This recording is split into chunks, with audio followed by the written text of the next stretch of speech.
So to continue with the talk about the faith group's response to the Boston bombing, because we talked about it the last 2 days. Yeah, today's the third day. Okay, so here are the good news points. Okay, President Obama and Massachusetts Governor Deval Patrick have called on America to stay true to our unity and diversity. Many voices in the media, government, and public are following their lead. We can too. So this is, again, you know, the whole idea of using this kind of thing to bring people together instead of divide us. Yeah, and I think to bring us together, not just we're all together in hating these two people who did this, not like that, you know, but we're all together in differentiating the action from the person, deploring the action. And then I would like to propose having forgiveness for the people. You know, forgiveness not meaning that what they did was okay, but you know, still seeing them as human beings who are worthy of compassion and love and who need a lot of help. Yeah. I've been really seeing, you know, especially with this book on compassion that I'm editing, that I'm writing, and then the editor's remarks, when I suggest forgiveness in a few circumstances there, the note is, isn't this too much? Yeah. And, you know, it's like, you know, what's the disadvantage in forgiving? It doesn't mean what they did was okay. It doesn't mean you're going to let them free and, you know, to walk the streets again. But it just means having a certain attitude towards living beings and not carrying around hatred. Yeah? But it's interesting because I can really see from this person's editorial comments, I think I have some idea of maybe her history because, you know, she just bristles at some ideas. Quite interesting. And it makes you see how when we hold on to something, it completely clouds everything we come into contact with. You know, difficult to approach anything freshly and new because it just rings the bells of, you know, my old trauma and hatred instead of just saying, that happened, it's done, finished. What can I learn? How can I make the world a better place? Okay, more good news. A new generation that has come of age since 9/11 has less tolerance for bigotry and racism. I hope that's true.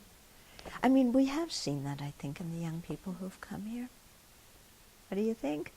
Your generation is... Yeah, that's good. Diversity of all kinds is represented and celebrated in our families, friends, circles, faith communities, and workplaces. And as a result, we are living more fully into our nation's vision of equality and dignity for all. Except, I was reading that Alabama was trying to pass a law that made it a crime to transport illegal immigrants in the state. In other words, you couldn't give a ride to an illegal immigrant without risk of being arrested. And this is like goes back to the old slave days, you know, where you couldn't help somebody who had escaped or you know, even who was a freed citizen. So that's scary. You know, I think it got defeated, or maybe it got thrown out by the court, something. But just the fact that the Alabamans wanted that is horrific. We are also in the Twitter generation. Well, some of you are. Somebody else writes all my tweets. While some use social media tools to spread hate and suspicion, as Fox News commentator Eric Rush did when he tweeted that Muslims are evil, let's kill them all. Many more have used these tools to challenge hate and racism and hold our media and public officials accountable. Now, that doesn't violate free speech? Do you have to be inciting a specific action in order to say that that's free speech going too far and having a limit to it? And that they could say that on television? Yeah, he tweeted it.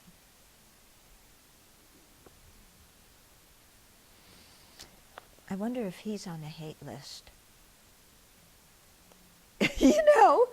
Do they put people who say this kind of thing on hate lists, or do they only put the people that they're commenting about on hate lists?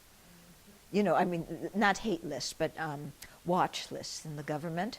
And I didn't mean hate lists. I meant like what the government watches for terrorism, Because that kind of comment is what leads to terrorism, isn't it?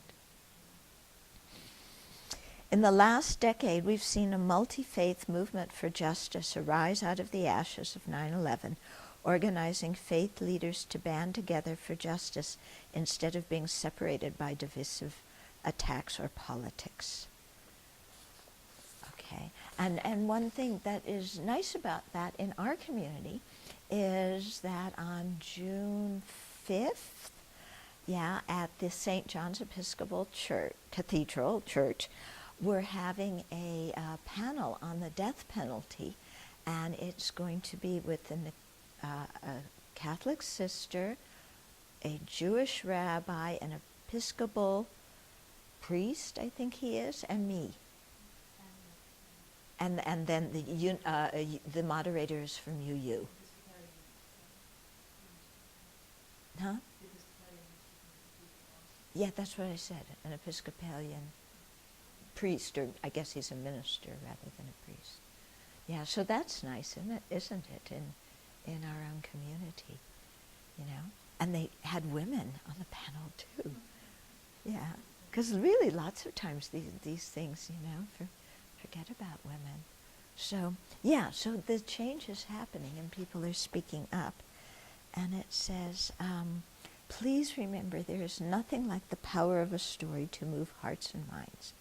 What is a moving story from your experience, local community, or congregation that will allow you to wrap your core message in a powerful narrative? One thing that I was really touched by is after 9/11, I was in Seattle then at DFF, and we sent a letter to the president. You wrote it, and we all signed it. But then also some DFFers went and surrounded and helped protect the mosque in Seattle, because there was a lot of fear that there would be violence there, and it was really wonderful how people went there and, protected. So we need more of this, and we need to maybe our tolerance and patience and forgiveness also needs to be extended to the people who preach hate, because it's so easy to say these people are too much and just, like cut the state of Alabama out. But, we can't do that either. I mean, when we talk about forgiveness and compassion and people being under the influence of karma and afflictions, then it pertains to everybody.